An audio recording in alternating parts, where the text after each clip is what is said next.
오늘의 말씀 출애굽기 28장 1절부터 14절 말씀. 하나님 아버지, 금요일 아침 이 시간도 주님의 은혜를 사모함으로 주님 앞에 나갑니다.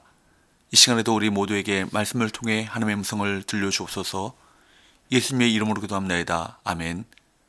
할렐루야. 성교 성도 여러분, 오늘도 하나님의 은혜와 평강이 가득한 하루가 되시길 축복합니다. 오늘 우리에게 주시는 하나님의 말씀은 출애굽기 28장 1절에서 14절 말씀입니다.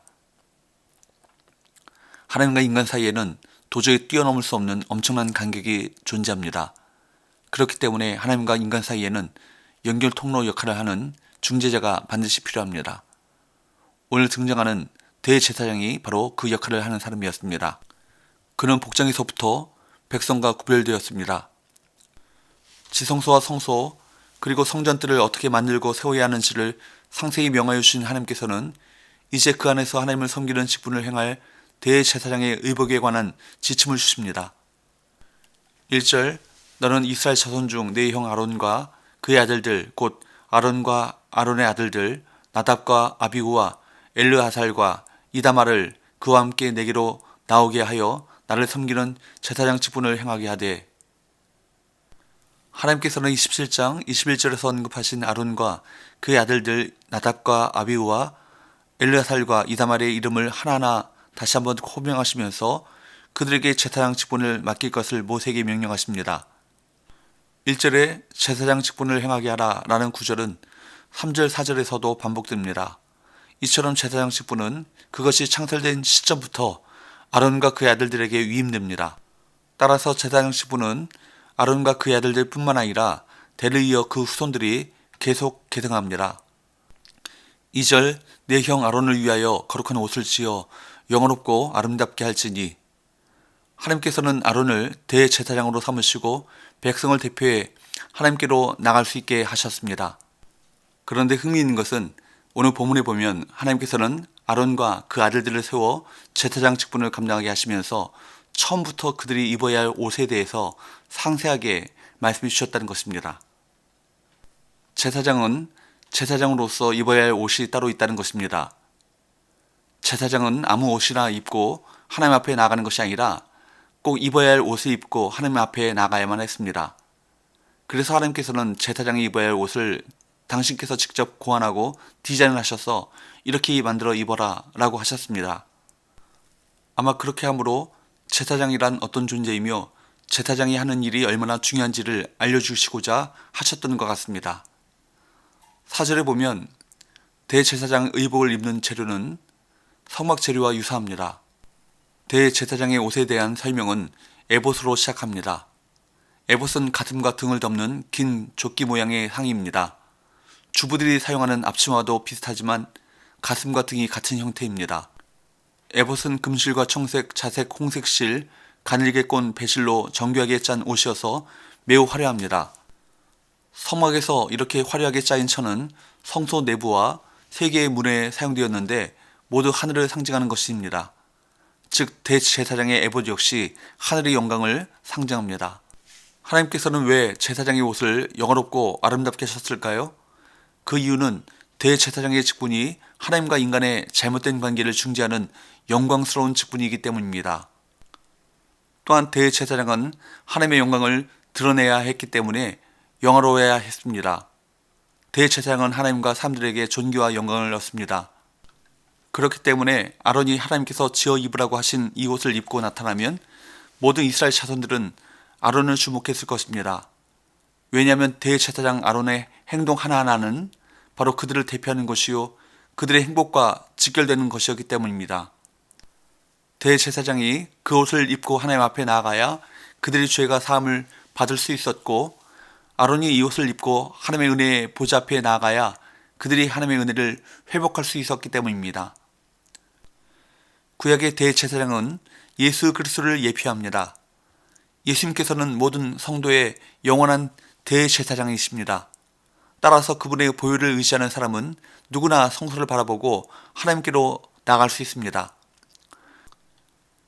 9절 이하에 보면 대제사장이 입는 에봇의 어깨띠에는 호마노라고 하는 보석이 박혀 있습니다. 호머노에는 이스라엘의 12지파의 이름이 새겨져 있습니다.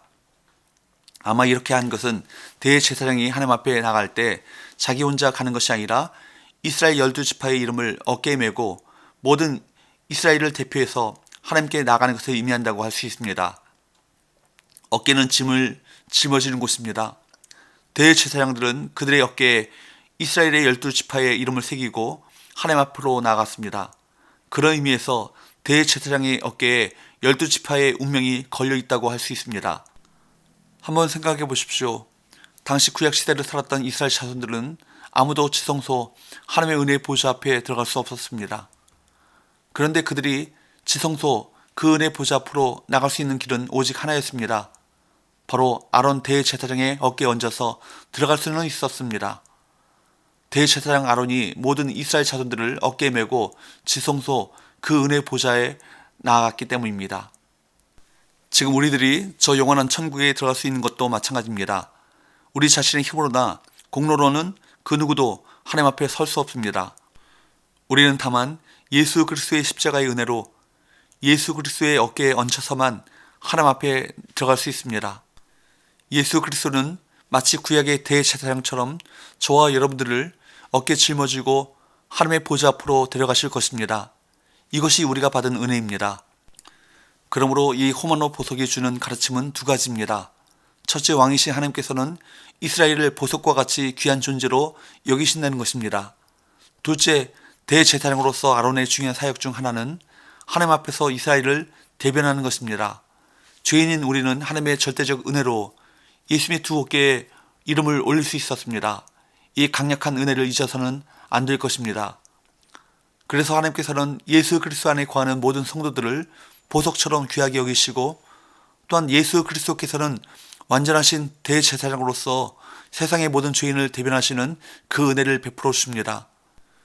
사랑하는 여러분, 바울은 로마서 13장 14절에서 성도들을 향해 오직 주 예수 그리스도로 옷 입고 정욕을 위하여 육신의 일을 도모하지 말라라고 권고합니다.